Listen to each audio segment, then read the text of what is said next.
Live from the Motor City, all the way to the Volunteer State. It's time for the Reckless Speculation Podcast, where we recklessly speculate the latest news in the world of sports. From college football to NASCAR, we've got you covered. And don't forget to stick around for the world-famous Bet Your Nuts, where we will give you your best bets to make the most money. Now sit back, grab your favorite drink of choice, and join Robbie Davis, Raj Mehta, Brandon Chain, and Tom Sloan. It's showtime. Welcome everybody to Reckless Speculation. I think I'm awkwardly wearing the exact same outfit that is in my intro picture, but sometimes that happens.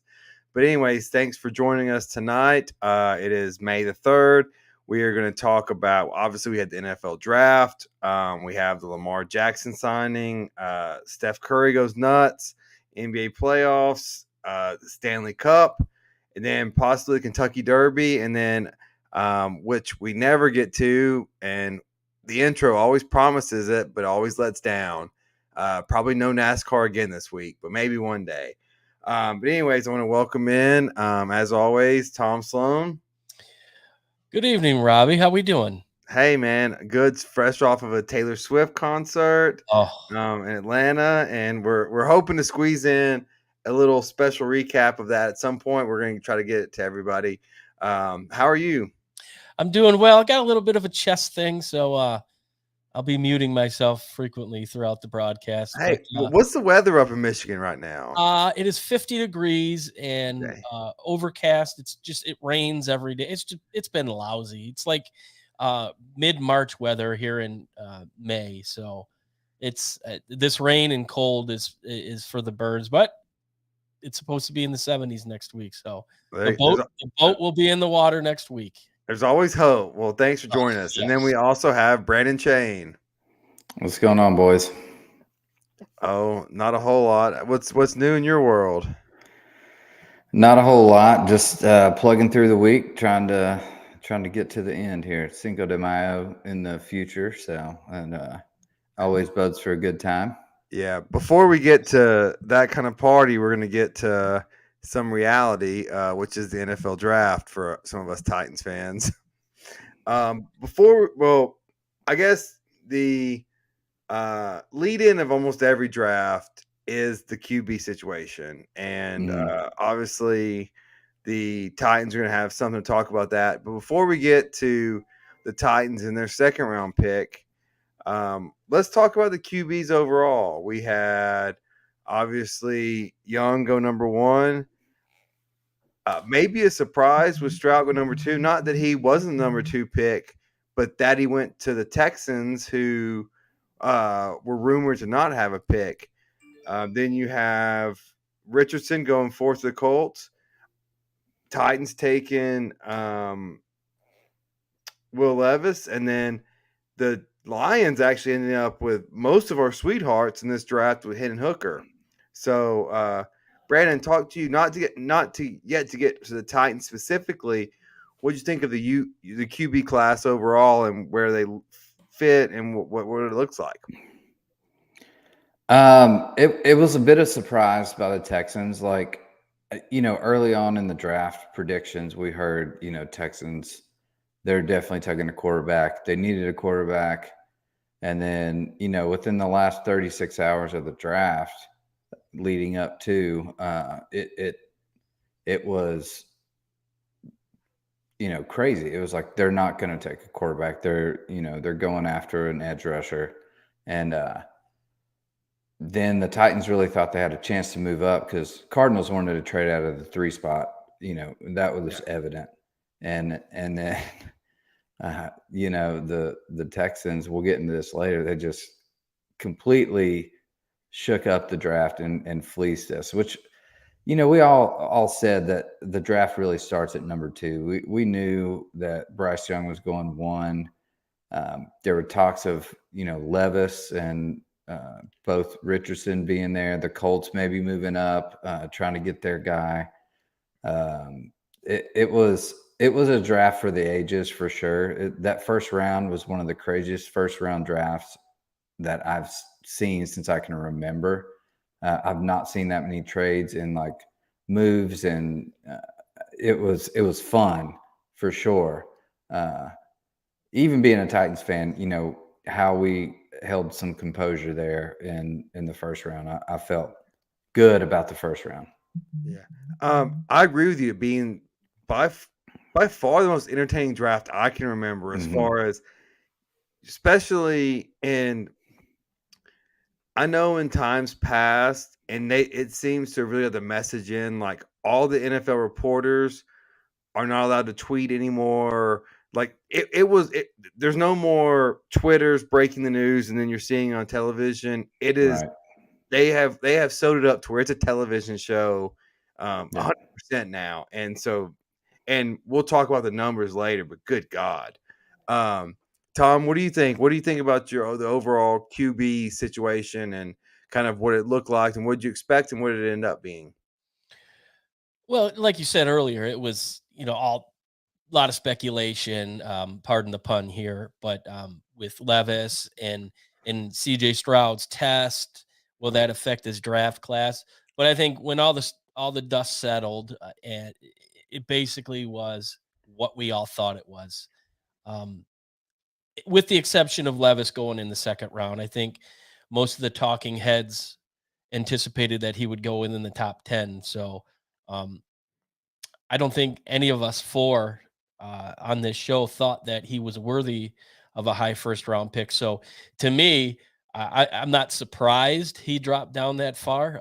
A la Aaron Rodgers there in his draft class, which when the camera was plastered on him in the green room, they kept showing Levis, which was great. I think they kept showing him because he just had an endless amount of women around him. So it was good for the camera. But I guess the only real question I have is Anthony Richardson really going to be the answer in Indianapolis? And you have the skills, so he's going to have the right coaching. So all in all, I think the chips fell where we all thought they would. Yeah. Well, and Raj, I'm going to bring you in on this question because if you're the Colts and you're sitting back, and like obviously hindsight's 2020, but if you're the Colts and you draft Richardson at 4, then knowing no one behind you is drafting a quarterback the rest of the first round, how much did the Colts overreach for Richardson? Because if they don't pick him, he's probably not going till round 2. That's a tough thing to answer because there is no more unique player in this draft than Anthony Richardson. I think the four of us have a similar opinion of him, but others don't. And who's to say that he isn't an asset when it comes to trading down or trading for another player, which, happens in basketball all the time. Just looking at Atlanta was at 8, and, Desmond Ridder and Tyler Heineke, we don't know much about them. They had a 1,000-yard rusher. The Raiders signed Garoppolo. You could obviously different styles, but Richardson's there. The Titans at 11. We didn't know they'd go Skoronski because we didn't know what quarterback they'd pick. So you really can't say per se that like he wouldn't have been drafted for the rest of the round. I mean, just my opinion. Well, that premise would be that every single team in the first round had Richardson over Levis, and I don't think that's accurate. So no, I agree. It depends on surrounding personnel. And we'll get to this. I think it was a lot of what happened was Lamar Jackson getting signed took the Ravens off the board. Absolutely. And that's probably a reason why he was signed hours before the draft started. Yeah. But yeah, it's just like you guys said, an extremely unique draft and an extremely unique draft situation from beginning to end with Lamar Jackson signing, and God knows no one's ever seen the team picking 2, then trade up and get a 3 that's like that crappy movie Draft Day that is so unrealistic. The only thing I like about it is the fact that the young man who passed away, why is it escaping my name, who was Black Panther? Crap, I know this. Regardless, he was Vontae in that. Justin, can you elaborate? You say Richardson might be the biggest surprise out of this draft. Surprise, upside, downside. You think he's going to be? You think his upside's that high? We're on the comment board. But go ahead, Raj. No, Chadwick Boseman. If you guys have seen Draft Day, yeah, it was just an awful, like, for sports dorks, that's like as unrealistic as A Nightmare on Elm Street. And it seems like Houston kind of did that. Like, they got the number 2 quarterback in many people's eyes and the number 1 edge rusher by far. So that right there puts the draft just on tilt. And from there on, it was just kind of a free for all. It was, like you guys said, dude, it was nuts. I will say this. That was instantly it was shock value. Whoa, the Texans are back in this thing. And for a team that, which I cherish, and a team that has been notoriously bad, and I miss Bill O'Brien so much for just screwing things up. That was a bold move to get, hey, you trade a lot, but you got 2 of the top 5 players in this year's draft. That's impressive. I mean, I hate to say this, but Bill O'Brien is about as unique as a team getting the 2nd and 3rd pick. Like, he's historically, like, universally bad, existentially bad. But no, I get it. It was really. I mean, when that went down, we were all tripping out. Like, what? How is that possible? I mean, there must have been talks beforehand, right? So, yeah, I mean, it instantly gives them 2 playmakers on both sides of the ball. What effect that will have, we don't know.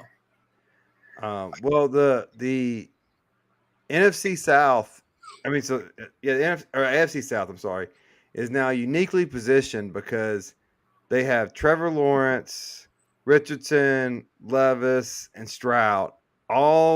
These are all young quarterbacks coming up together now, and so it's gonna determine what team made the best pick, and so it's gonna be something to watch the next 5 years.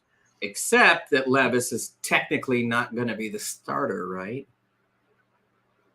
I don't know what the hell the Titans are doing. We'll get to that.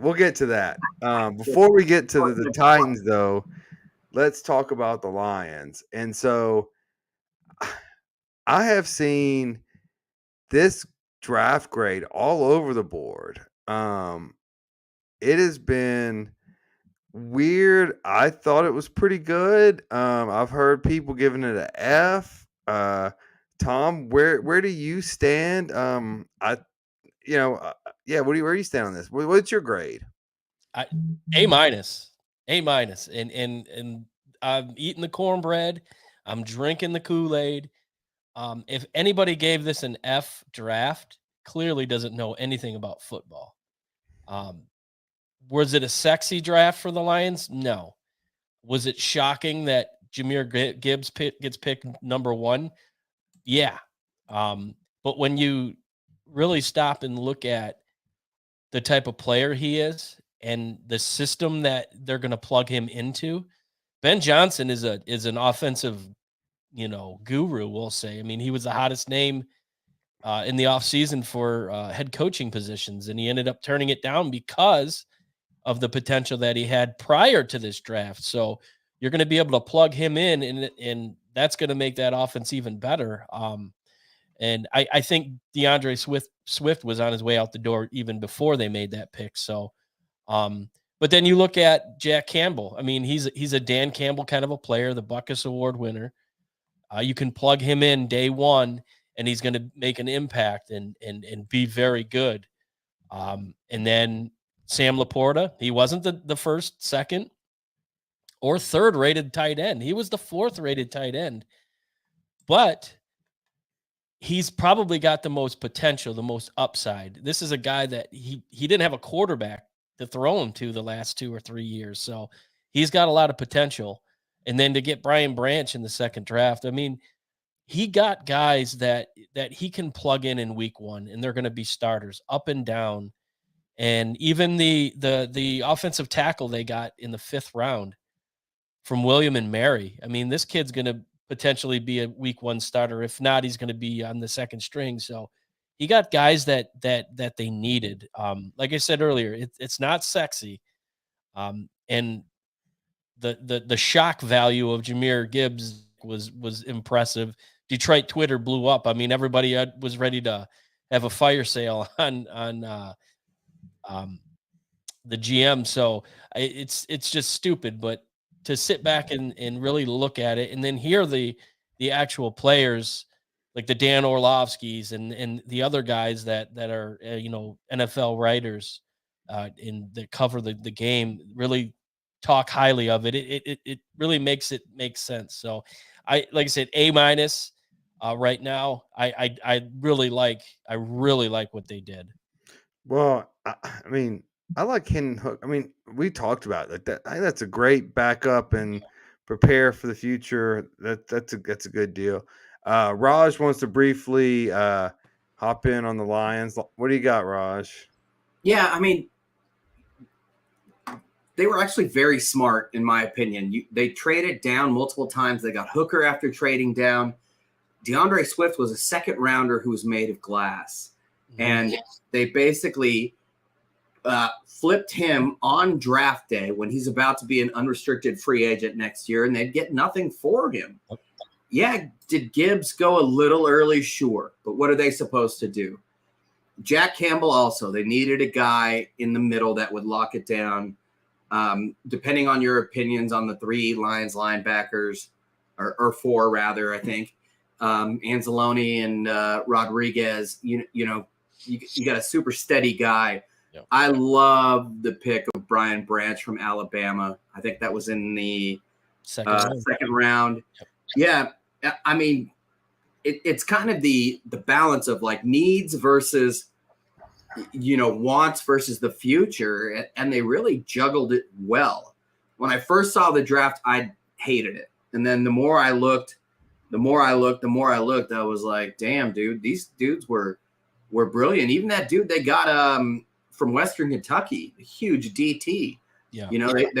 They gave up a 4th and 2/5 to move up to the 3rd and get that kid who people think is like a gem, a monster. So Brad Holmes is good at finding diamonds in the rough, like he did last year in the 7th round with James Houston. Played 7 games, started 8 sacks, out of Jackson State. So his track record of being able to find talent late rounds it speaks for itself. They found needs. I don't want to get ahead of ourselves. Yeah. We can't speak highly of the Lions franchise after 1 or 2 years based upon the last 40 years, but 50 seconds of the last championship, last playoff win 91. So yes. Yeah. Their first 5 picks, in my opinion, were just outstanding. I agree. And then, so moving on to the West Coast team. So we got the Raiders. They had, a little bit of a uneventful draft as we're accustomed to them seeing. Raj, what'd you think about it? How'd you like it? I wanted Jalen Carter at 7 and not Tyree Wilson. He's, in my opinion, he lacks explosion. Yes, he's a freak. He's 6'6", 271 with an 86-inch wingspan. He basically measures the same wingspan as the Greek freak, as Giannis, who's 6'11". That being said, back-to-back years of 7 sacks. He was double-teamed a lot, but the Raiders traded for Chandler Jones, who's old and doesn't do much. So they really wanted someone to go opposite Crosby. So in that sense, it made a lot of sense. Getting Michael Mayer, easily their best pick in the 2nd round. Just, in my opinion, the best tight end in the draft. Blocks, runs, releases, everything. After that, Byron Young, the DT from Alabama, part of me was hoping it was the Tennessee defensive end, but I knew they had already gone with Wilson. And, Byron Young's a 4-year starter at Alabama that was up there for pressures in the SEC from a tackle position. Then they did typical speed, Trey Tucker, possible slot, maybe the end of the CPA, my boy Hunter Renfrow. I really like Jacorian Bennett, a DB out of Maryland. The number 1 DB, first round pick was Deontay Banks, and many people considered them to be the same. So it's just 2 more SEC guys. 5'11" Chris Smith, the safety out of Georgia, who's 4th on the team in tackles and 1st in INTs. Amari Burney, Florida linebacker, a guy that was switched positions and had a great year the first time he actually played, another undersized guy. So a lot of typical projects for the Raiders. When I first saw it, I hated it. Now I hope so, but it works out. But they need offensive line. And if you notice, they did not draft an offensive lineman. Yeah. So Raj, you're starting. So as the NFL keeps modernizing and keeps changing, it seems like Mel Kiper and Todd McShay keep going back to what they used to think, and they keep being more off and off. I think you have actually adapted more as far as, I don't care what you do in college, how you can look in the NFL. And so I applaud you for that, because I think you're more spot on with, because like I agree, they had Tyree Wilson. Some of them had him as number 2 overall. I'm like, that no, he's not. Like, now maybe when the Raiders draft him, that's a good pick, but 2 overall was ridiculous in my opinion. And you notice their draft grades, of course. Each of them releases. It's just a matter of BS, bureaucratic, political consistency. Each of them releases like a favorite guy's thing before the draft. And then when the draft happens and some teams select that guy, they get the A grades, And yeah, I mean, it's just ESPN, Disney. Great segue. Speaking of A grades and people being in love with people, we're switching to Brandon now, and the Titans who drafted Will Levis, the player you and I wanted to avoid, but that was in round 1. He went in round 2. Is that any better? What were your thoughts of the Titans draft? Man, it's still disappointing. I'm trying to really look at the bright side and be optimistic about this. So I get he was high on the board. He was high on everybody's board. Apparently, starting the draft, you're supposed to be a top 10 pick, blah, blah, blah. He slides to round 2. Granted, we didn't give up much for him. I think we gave a 3rd next year to move up. So didn't really spend a lot on him. But man, like Raj said before, like white dude, tattoos, arrogant. Like, I just don't know about this kid. It makes me nervous. And, another thing is, Rand is now kind of tied to this guy. This was his guy. He traded up and got. Now, he wasn't a first-round pick. He was supposed to be a first-round pick, but now. What highlights were you watching? I don't know. No. I didn't put those on. Oh, yeah. That was the first-round draft pick, Peter Skoronski, against Aiden Hutchinson 2 years ago. Oh, okay. That just highlighted that you got a pretty dang good offensive tackle. Oh, first round. Yeah. We both agree the first round pick. First round was flying A+, A+. Like, couldn't have been better. Like, all the talks of us trading up to get, number 3 spot if CJ was there, would have been happy with that. But as we talked about on previous shows, we needed offensive line. Skoronski was there. That was fantastic. Super happy with that. But yeah, Levis, he's got, I guess, a higher upside in this, but the floor just seems so low. Like, his 2021 in Kentucky, he had a fantastic season, and then he plummets in 2022. So, who is this guy? I'm not about coffee and mayonnaise and, eating full bananas with the skin on them, but we'll see how it comes out. And like I said, GMs are tied to quarterbacks when they move up and draft them in that position. There were several wide receivers, including Hooker and Hyatt, and we wouldn't even had to trade for them. They went after our pick in the second round. So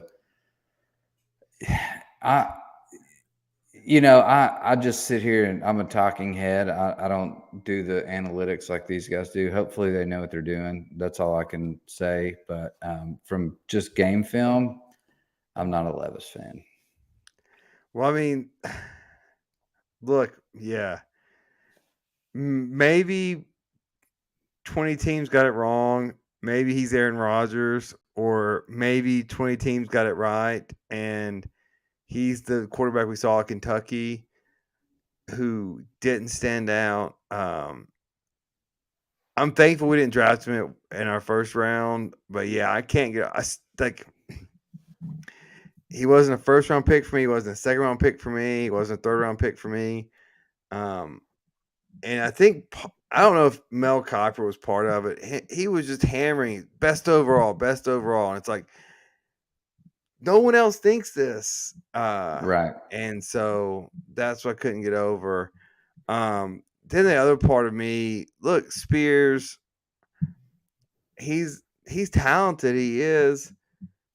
He's got about maybe 3 years in the NFL, 3 to 5 times. Yeah, so I just don't understand what the Titans just did. And that's what I don't get. Like, yes, we got Henry some help. We got Hill some help.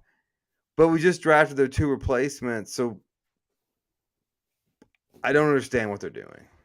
I have no clue. I did hear one thing on the interview when Levis came to the Titans was they took like 10 or 15 of his bad plays and put that in front of him and asked him to break it down, like why you did this and what was your thought process and why you made these mistakes. So apparently that went well with them, and they have a sense of maybe that's a coachable thing.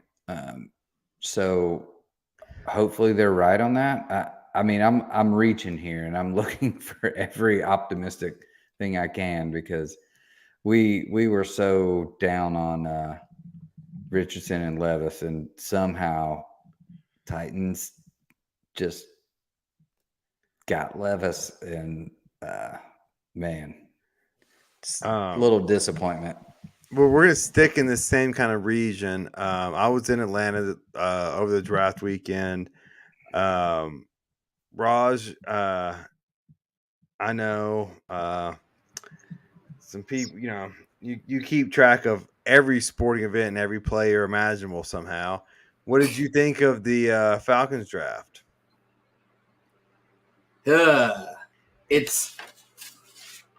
It was very unique in the sense that they just drafted a fifth round back, Tyson Algier from BYU, who was a 1,000-yard rusher. Cordero was another speed back that they used, and Algier kind of allowed for them to put Cordero out on the outside, which makes sense. And in today's era of thunder and lightning, now you've got Bijan Robinson, who wears number 5 for a reason. He's, in my opinion, a bigger Reggie Bush. A guy that averaged. He's one of the more intriguing players in this draft for me. He really is. One issue, I don't believe he's played an entire full season. I think he went like 8 games, 10 and 12, with them potentially playing 13. But the guy averaged like 8 yards per carry one year. So it's certainly a thunder and lightning thing, and that's definitely the best friend of a running back. PFF actually had that offensive line as their number 5 offensive line last year. They overperformed, in my opinion. The question comes down to need. When you have the Falcons, you definitely need edge. Signing 50-year-old Calais Campbell, sometimes having Grady Jarrett on the edge. The Falcons had 39 sacks from the outside over the last 2 years, which is the lowest in the NFL. So there was value there from the edge, but again, it goes to the same, the Raiders took Tyree just before him, I believe. Could they have trained down? I don't know. I guess we'll see with Ritter and Heineke, who's a guy that has shown the ladder that he can play with the running back, that is that versatile, a guy that can catch the ball, that's electric. With the football, opens up the tight end as well. I guess we'll see. They signed Bud Dupree, I believe, the old Titan. So they had a very effective free agency period. I was surprised by the pick, but I think it may make sense in the end. Yeah. All right. So, Raj, quickly, who's your biggest winner of the draft? Oh, boy. Anytime you draft, I'm going the Pennsylvania teams. I'm going the Eagles and Steelers. The Eagles for getting half of Georgia's defense, Jalen Carter, Nolan Smith late, who really would have been a top 10 pick, Keely Ringo late, Illinois safety, Sidney Brown, a great safety.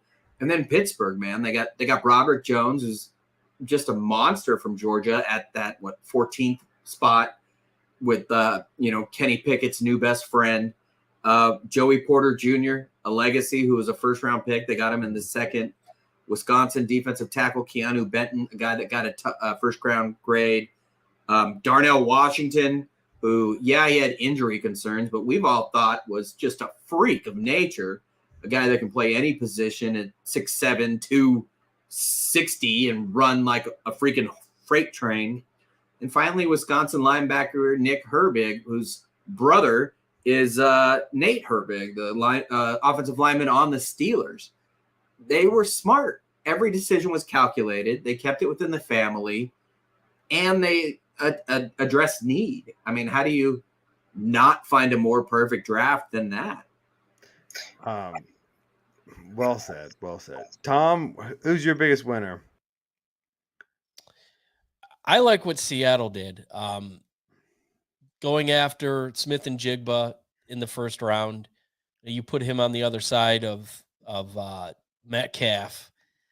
I just think that's if Geno can't throw for 4,000 yards, then there's something wrong. You look at what he did on the field. You look at his ability, and having Geno Smith, who's somewhat mobile, running around the pocket, Smith and Jigba being able to kind of find holes in the defense. I just think it's a good pick. Zach Charbonnet there. Raj was mentioning Thunder and Lightning. You get Zach Charbonnet, and you put him alongside Kenny Walker the third. That's a pretty dynamic running back room there. So I just really like what they did offensively, and not a lot of the big talkers were mentioning them, but just on paper, it was a good fit, and they had a good draft. I agree. Shane, what do you think? Who's your biggest winner? Man, I have to say Texans. They just, the way they maneuvered through that draft and fleeced everybody. Like there were, talking heads that are reputable in the world of the know, and like reckless speculation. Yeah, exactly. Just like us. And, they had no clue this was going to happen until maybe 10, 15 minutes before. I agree with you. The Texans kept it close to the vest, and no one saw this coming. Nobody saw this coming. So I applaud them for that. I hate that they're in our division, but I think they did. And again, to Raj's point, the Eagles, they did phenomenal. The rich get richer there. They just really added to the pieces. And coming off, being in the Super Bowl, to have that kind of draft with the first two picks, that's crazy. Yeah, just briefly, I agree. I think the Eagles won the draft. They did the smart Brandon Chain strategy of just drafting the best players from one team and and yes, keep going. So adding 2 Georgia Bulldogs who already locker room loaded with Georgia Bulldogs, great strategy. Conversely, Brandon, why have you on the screen? Biggest loser of the draft. Oh, biggest loser. I'm going to say the Colts with Anthony Richardson. I know he's got super high upside, supposedly. We'll see. But, we all talked about this before. He was our biggest bust guy. He's been a lot of big bust, top rated guy. 55%, yes. Yeah, 55% completion percentage in college does not transfer well to the NFL. So I know he's a freak athlete. Now, if he was a tight end or, another outside wide receiver running the outside, I don't know. Maybe he could do a lot better, but I don't see it. He can't hit anything. Like he can throw out of the gym, but I think the Colts lost it. I think they overreached here with that guy, and I completely agree. The Colts will be drafting Caleb Williamson #1 next year. Yeah. Raj, biggest loser? It's hard to call San Francisco a loser because they're so good at this. Their first round went to Miami for the Trey Lance trade in 2021. Their second rounder went to Carolina for getting CMC, for getting McCaffrey. In the third round, they picked, sorry, Tom, a kicker. Yeah, sure, he won like the Groza 2 years ago. Jake Moody out of Michigan. There's just so much other talent that's available in the third round. He's good, but not that good, and that's a lot of pressure. Finally, the other team would be the Jets, who at 13 really could have gotten Broderick Johnson, who went to the Steelers at 14. Instead, they traded down to 15 and took Will McDonald. And, when you have a 39-year-old drop back passer as a quarterback, I would think getting a tackle, especially with Mekhi Becton always being hurt, and I believe they did not pick up his option. On the other side is Dwayne Brown, who's like 58. I was really surprised they did that. So it's not an overall draft. It's just questioning moves. All right. And Tom, what about you? For the record, Raj, I agree with you 100%. I think that taking a kicker in the third round was a bit of a stretch. And but my biggest loser is Washington Commanders. Who's their quarterback? They passed on any of the young quarterbacks that were available. They could have gone Levis. I think that would have been a really good spot for him to land. But really, they didn't hit on any needs. They got a corner in the first round, Emmanuel Forbes, out of Mississippi State. And then Jartavius Martin, the safety from Illinois. That's a good pick. But they don't have offense. I mean, their defense was pretty solid for the most part. They couldn't score the football. And their only offensive piece that they drafted was a guard in the fourth round. And then Chris Rodriguez Jr., the running back from Kentucky, in the sixth, and they got another. That's it. That's all their offense they addressed. So I don't know what they're doing. There's new ownership, so maybe they were limited what they wanted them to do. Who knows? But it's a bad football team, top to bottom. Before we get on to ratings, I want to just encourage everyone to please like and subscribe down below. Just click on the buttons. It's just notification will come to, and you can watch us at your leisure. You don't have to walk with us for an hour on Wednesday night. You can drink with us and then walk later. But anyways, so Tom, we talk about this a lot on our show and preview.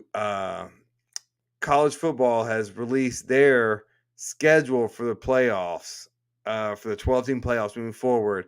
And maybe next week we'll get into that and whether it's smart or dumb what they did. But the draft, whether you like it or love it, you think it's NFL greed or not, whether you're an NBA, NHL playoff person, it drew 54 million eyes. It's amazing. Which in comparison, it probably triples everything else that was going on this weekend. I mean, what do you make of this, and what does this juggernaut mean? They're the king of the castle, and whatever they put out, people gobble it up as fast as they can. Even as much as the NFL Network was really promoting the schedule release. They were pumping the heck out of that. So May 11th. I know. Yeah, I know what it is. May 11th. Yeah, I mean, they know what they have, and this is another reason why the commish needs to get his contract extended, because he's built a brand. He's built a worldwide brand. He's built a product that people yearn for 365 days out of the year. So there's no surprise that it did as well as it did. And then you take the fact that it's on the road, which is great. You get to kind of showcase Kansas City. It's right here in the D next year. So looking forward to I didn't that. realize that. That's awesome. You can't find a hotel room, Airbnb, or a Vrbo anywhere already. A year ahead, they're already booked up. So, but yeah, I mean, it's a really cool setup, and the local teams bring their players out. So I think it's par for the course for the NFL. I mean, like I said, they're the king of the castle, and whatever they put out, people are just gonna take advantage of it. And how would they say 125,000 on a Thursday night in Kansas City? It's impressive. Yeah, Raj, you're the most probably multi-sport group of us all. You hear a number like that for watching teams make a draft pick. 54 million viewers. What do you think? Well, look at how the dudes were dressed. Yeah, they were dressed for the part. They all had their sunglasses on. They all had their $10,000+ suits, and it's a spectacle. It's like the red carpet at an Emmy Awards or whatever, or movie awards. Is Raj with us, or is Raj on break? Raj is with us. Raj. What do you're the most multi-sport fan. What do you hear? What do you think when you hear about this number of 54 million watching this event?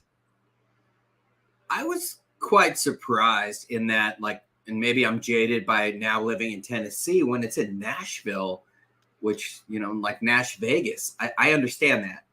But Kansas City in April is not something that I expected, especially after the Chiefs winning it all.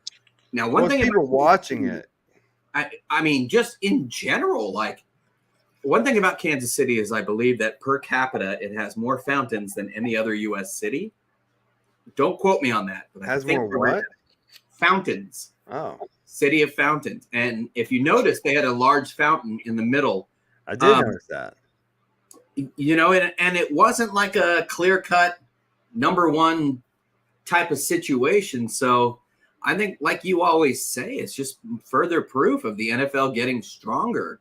I mean, to me, it could have been held in a basement and I would have watched. I didn't realize, literally, I didn't know it was in Kansas City until the day it happened. I swear. Speaking of being in a basement, Tom, can you pull up the numbers it got in 2020 when it was in the basement? Brandon, what do you you I don't know if you were at the draft, but you definitely experienced the draft being in Nashville and all that it brings. What were your thoughts? I mean, that just trumps every other, it's every other sporting event, not much less a damn TV show. Chain.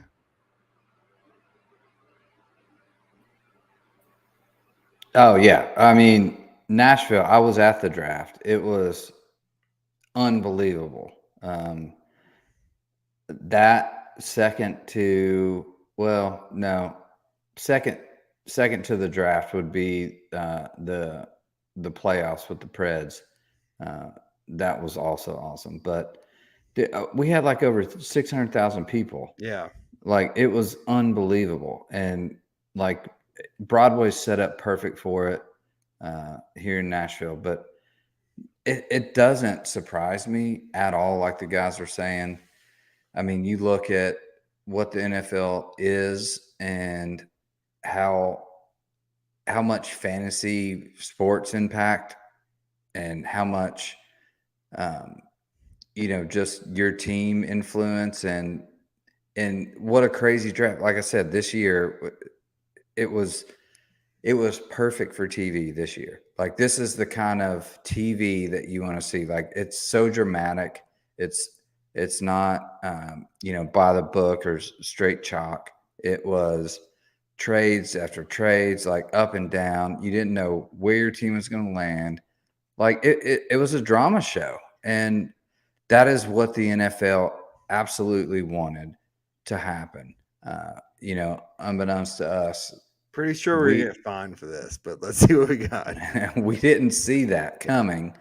I mean, we knew there's going to be trades here and there, but what do we got, Tom? What are the rankings? It was 15.6 million. According to information from the NFL, the average audience during the round 1 of the draft was 15.6 million, which was 37% increase over the average audience. That's in 2014. This is 2020. This is the 2020 draft. Okay. This was the basement draft. Yeah, this is the eating the M&Ms. I actually like Goodell and his recliner. Yeah, that was pretty good. So, yeah. But yeah, I mean, that goes to show you at 15.6 million compared to what they had this year. Pretty staggering numbers this year. Yeah. All right, boys, we went long on that. Do we want to talk? On our agenda, we got Lamar, we got Steph, we got playoffs, Bruins. What do we want to talk about next? Playoffs. All right.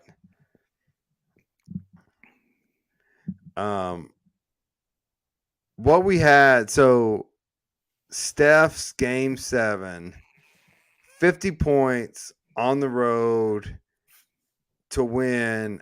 Obviously, a little downplayed since the Lakers won last night, but historically, Shane, you're on the screen. Does that up the ante for him anymore? Is he still in the same place of?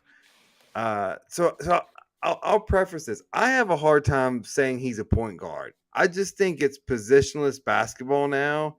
I don't view him as a point guard, a shooting guard. I just view him as a guard or a small player. So when they compare him to, hey, has he surpassed Magic or not? I'm like, I just don't think he's a point guard. Nor do I think he surpassed Magic anyway. But what do you think?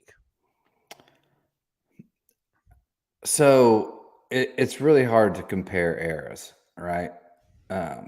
Steph has made the 3-point shot, so famous. Yeah, and it probably will be for the next 100 years. But if you look at the games where he doesn't score 50, he is a point guard. Like, he is facilitating, he is assisting, he's rebounding. His defense is decent. Now, he's no Magic on the assists, but taking over a game, like, he's a point guard that can take over a game like any other point guard that we've ever seen. We've never seen a point guard do what he can do. Well, so the question is, did this one game 7 on the road, 50 points, did it change any way you think about him, or is he just still Steph Curry who I mean, this was just a game that he just had? No, it's not just a game that he just had, in my opinion. I think I don't know if he surpassed Magic in my eyes, but I mean, at worst, he's even with Magic, in my opinion. Like, it's a completely different dynamic. Like they're two totally different players. But as a point guard, and to be able to facilitate or take the game on your back, there's not too many point guards that can do that. Most of them are your, power forwards or, some of those other guys on the wing. But, what Steph does, nobody can do. And he's the greatest shooter. And I'll go to my deathbed on this. Greatest shooter of all time that we've ever seen. Yeah, without doubt so far. Raj, I'm gonna go with you. Without asking you this yet, I think I know this. I think we're in the same boat of this. Maybe not. I think Magic was the greatest player of all time. I definitely think he's the best point guard of all time. I assume you think the same thing. Where do you think did Steph gain any ground? Did he pass Magic? Do you think of him as a point guard? Am I allowed to swear on this network now or no? That's a Tom question. Fuck no, dude. Fire away. Yeah, fire away. No fucking way, man. He's not a point guard. Steph gets most assists from making the extra pass because 2 or 3 guys converge on him. Because, yes, he is probably the best pure shooter in NBA history. In my opinion, has he kind of ruined basketball in that sense? Yeah, when you see a team like Golden State shoot 53 threes, younger guys, like you forget Steph's 35, like Poole and other guys. And I was shocked when I heard he was 35. I did not realize that. Me too, man. Me too. And I got a friend that went to Davidson and lived in Chattanooga and played football there. And I just remember him when he got drafted. He looked like he hadn't had pubes yet. And now, yeah, he's only 3 years younger than LeBron, which is crazy. But no, hell no, man. He's not a point guard. Just look at these Magic highlights. They're sick. Dude, Magic Johnson was a 6'9" point guard. He played all 5 positions in the finals against the 76ers. He was a pure point guard. It's not even close. They're just completely different players. Steph's probably the best overall shooter in NBA history, yes. But he's not a point guard, man. I mean, it's just, where are you going to put a guy? He's got handles.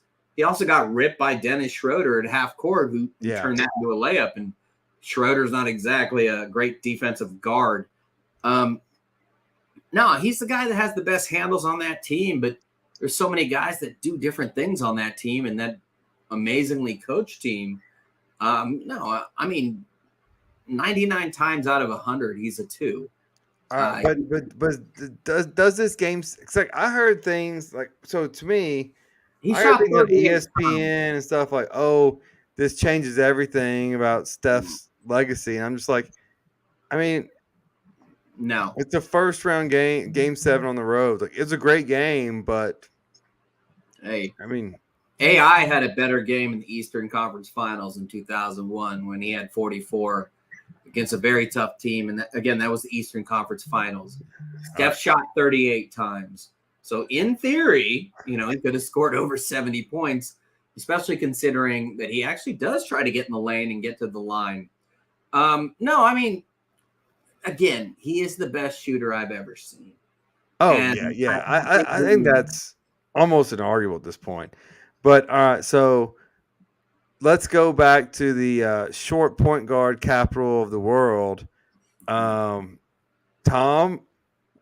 so do you agree that Magic's the best point guard ever, or are you holding out for Isaiah?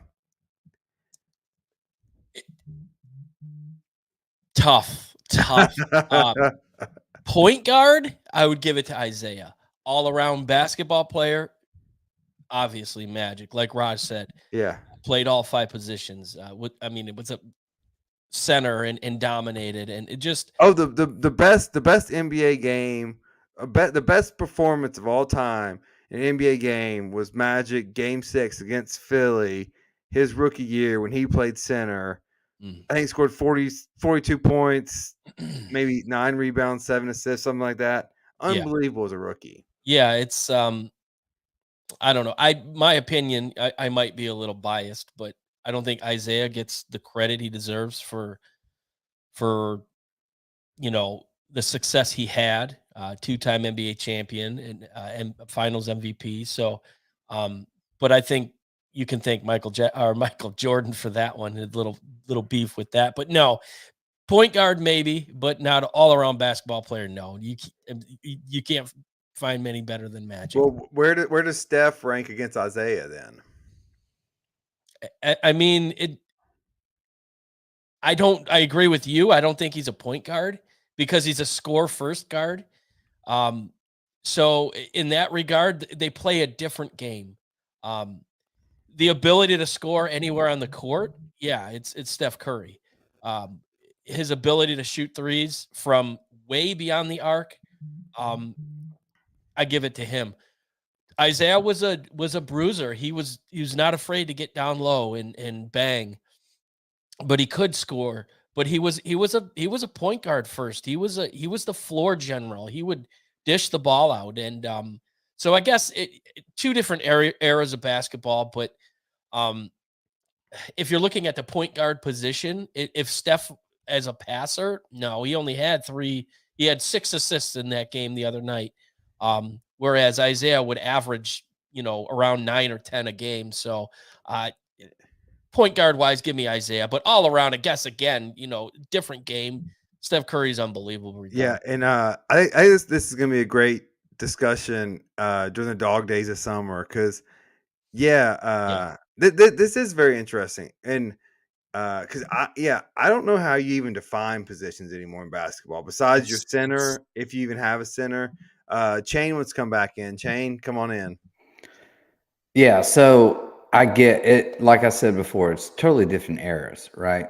And obviously, Steph's the best player on that team, and that makes a big difference as him playing point because everyone wants to get him the ball. He's also the best shooter in NBA history, as we collectively have agreed to. So when you're in that position and you dish it off, this dude runs like 97 times more than anyone else around on the offensive side. If you've ever watched him, or I don't even know how people try and guard him because he is constantly running. It's unbelievable to watch, but you can't guard him. He always finds a way. But like I said, when his hand's not hot, I've seen him dish it off and have 15, 18 assists. So it's a completely different era. I'm not going to say that he's better than Magic by any means. I just think taking over a game like that, being the best player on the team, Game 7, everything's on the line. I think that has to put him up there close to Magic. Yeah, and before we move on, I'll just give my 2 cents.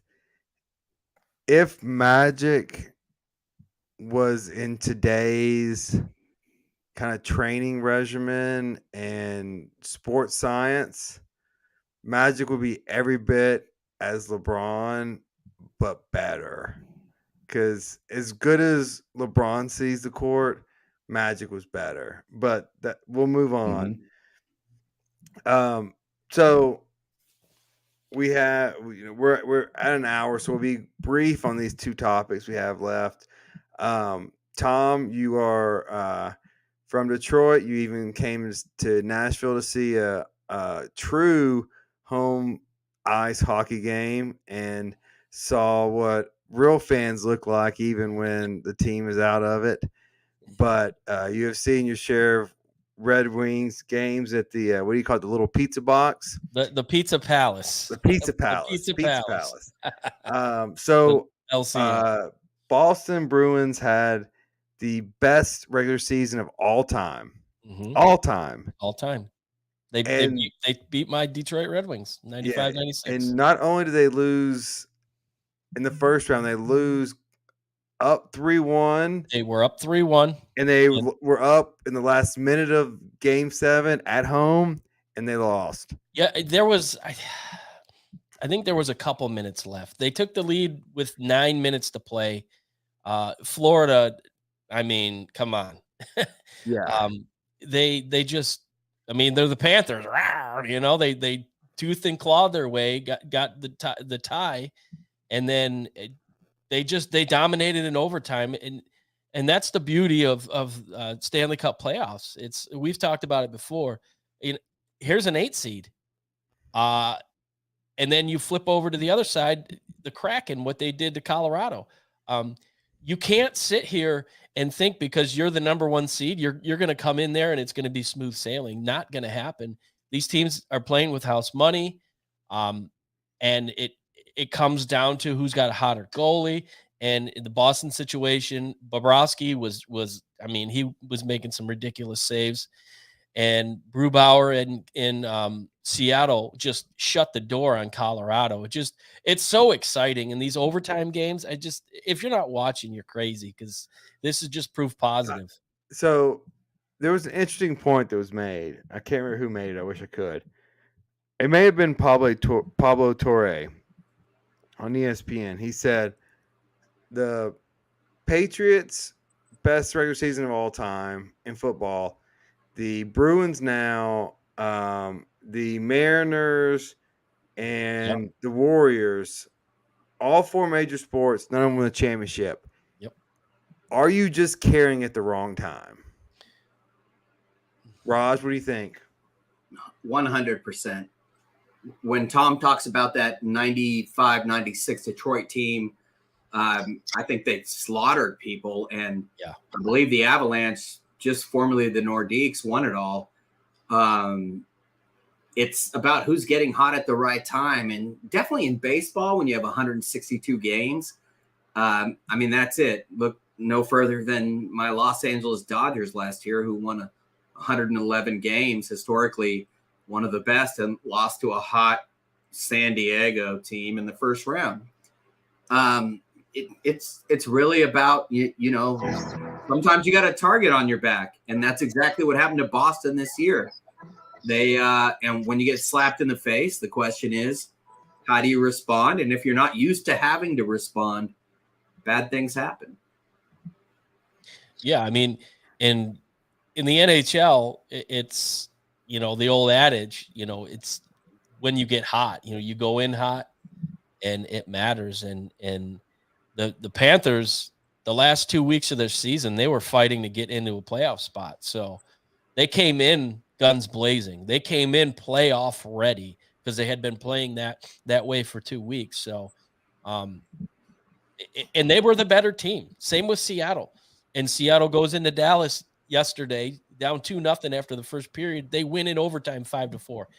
These are scrappy team players, teams, both of them who like, especially Seattle's second year inception, they're scrap heap guys. So, but you can't sleep on them, and it's been so much fun to watch. You got to let me say real quick, Rob, 2011-12 LA Kings were the 8 seed. They went on the road as the once beat number 1 President's Cup trophy, best record Vancouver, beat the 2 seed, beat the 3 seed, all on the road, swept them each 4-0, 4-0, 4-0. As the 8 seed, beat, I think it was the Devils in the final for the Kings' first championship, 4-2. They swept everyone on the road without home. You know, that's insane. Only in hockey. Brandon, correct me if I'm wrong. I think the Preds were a 7 or 8 seed when they went to the Stanley Cup Finals, weren't they? Yeah, they were 8 seed. Yeah. So hockey's the ultimate. Get hot and it's like March Madness. Like it really is. It's you just got to get there, and then it's crazy. But, so guys, we're not going to get into the Kentucky Derby too much about picks yet. What we'll do is we will put them on our Twitter feed, who we're going to pick. If you guys want to go for get lucky there, we'll talk about maybe some people have them in the Bet Your Nuts. But Brandon, while I have you on screen, just the Derby, where does it rank for you now as far as sporting events? And has it gone up and down in the last decade? It hasn't really gone up or down. It's always a spectacle. It depends on the environment you're in during that day, in my opinion. Like if you go to a party or if you're with a bunch of friends and, you feel like throwing out a little money on it. So it's not something that I look forward COVID to. when it got switched to August and we were all in our fantasy football draft and it was going on in August. That was great. And we all hit big that night. That was pretty nice. But yeah, it's fun. You always, it's been crazy. What last year, the like 50-1 or someone won or whatever. I can't remember the horse's name, but yeah, you never know. I mean, there's always favorites, and typically, within the top 10 favorites win. But yeah, again, I'll watch it if I'm available and around in the right environment. But it's not something that I'm like going to make a point to watch. I've never been a big horse guy. So Ross says same to him. Tom, what about you? What do you care about the Kentucky Derby? Does it matter? It never did before. I guess it was always exciting. I don't know, to sit back and maybe when it came on, throw it on. But last year we had a really cool party here in the Speakeasy, and we were going to do it this year, but unfortunately we had to cancel. But last year it was really exciting. We got dressed up real nice, and we had the garage was packed, which was a lot of fun. So we all did a blind draw. We put $10 in a hat, and just whoever we drew up, that was the horse we went with. So that made it exciting to watch. It's like most exciting 2 minutes in in sports. So but I don't know. It never really was top on my radar, but after last year, it will be moving forward. That's for sure. Yeah, I'm the same. I mean, yeah, if people care, I care. If people don't care, I don't care. I mean, we may do some, some drinks, or whatever, but it's not a big deal in our household. Which leads me to the inevitable. Man, if I'm the Kentucky Derby and I realize NFL was just last weekend, I'm like, oh boy, if they move it back one weekend, I'm crushed. It's always the first weekend in May. It'll always be that way. Well, I'm saying it, but if the NFL moves their draft back one weekend, I don't think they would do that. Because half the NFL, I would. Half of the big time NFL players are at the Derby. Yeah. All right. So bet your nuts, Tom. You're on the screen. Who do you got? Well, hold on. Oh. It's time for Bet Your Nuts.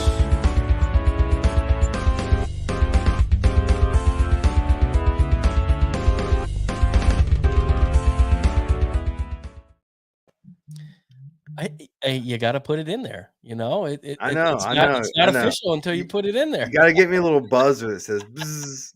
Well, we've been doing it for buzzers do. Yeah. About 2 months, but hey, whatever. It's good. My Bet Your Nuts is going to take place tomorrow night in the great northern city of Toronto. Toronto's playing the aforementioned Florida Panthers, who beat Toronto in game 1, 3-2. Actually, 4-2. Sorry, they scored late. Isn't this the longest gap in NHL history? 19 years. 2004 against the Ottawa Senators was the last time they won a playoff series. The last time they won a cup was 1967. Yeah. So it's been a long time for the Maple Leafs. I will say, if they win, I feel like I should go to Toronto for the party. Well, you would have thought they won the cup after their first round win against Tampa because the city was going bananas. But yeah. So I'm going to go Maple Leafs money line. It's minus 180. So I think they can pull one out at home. The over under is 6.5. I'm taking the under, and it's plus 115 tomorrow night. And to go Sunday at Kansas, the Advent Health 400, I'm going with my favorite, Tyler Reddick, plus 750. Give me Tyler Reddick. All right. I like it. Brandon, what do you got? I'm gonna go NBA here. I got this a little early, but I still like where it's at right now. I've got the Lakers winning the series over Golden State. I got it at plus 145. Right now it's minus 155 for the Lakers. Still some okay value in that. Like that a lot. And I got to say, after tonight, too, I might throw a little money on the Celtics. Embiid was healthy, and the Celtics just dominated. So that was quite a showing. All right, Raj. Yeah, I mean, so my answer is Phoenix is minus 3.5 tomorrow without Chris Paul at home. So I'm going Denver. They've been there before, and I think they're going to show up. I'd even take the money line. As for the Lakers, right now I think they're sitting at 6. I'm just concerned that AD and LeBron both played 40 minutes. You get one full day of rest. It's not going to end well. But we'll take a split. But yeah, my bet your nuts is on the Nuggets. All right. Good pick. My bet your nuts. He has been close in the last 3 or 4 races. The number 1 car, Ross Chastain. He brings it home 12-1. That's good money. I'd bet 100. Take your 1,200 home. That's my bet your nuts. And then, so for final thoughts, we're gonna do 30 seconds once it comes on. 30 seconds each. Just final thoughts. Tom, we'll start with you.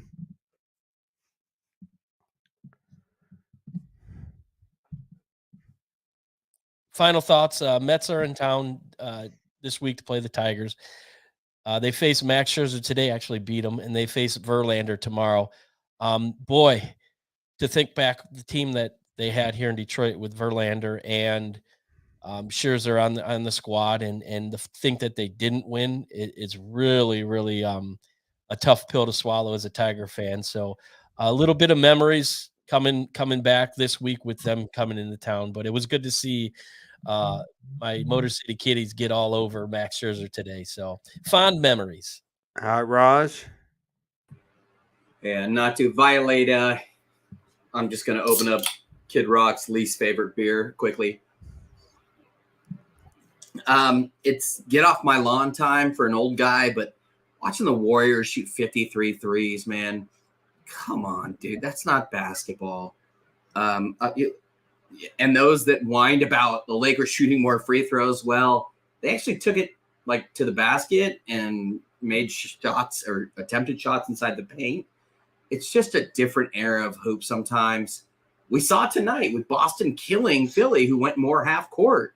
And Boston would bring in guys like Robert Williams and Grant Williams. So, it seems like it's one or the other, but everybody thinks they're Steph Curry, including my 8-year-old, and no one else is. So let it go. Get back to playing basketball. Watch what the Lakers did, and hopefully the Lakers can continue to play basketball. Shane? Just to kind of follow up on that, NBA, if you're even not an NBA fan, watch this Lakers-Warriors series because it's great.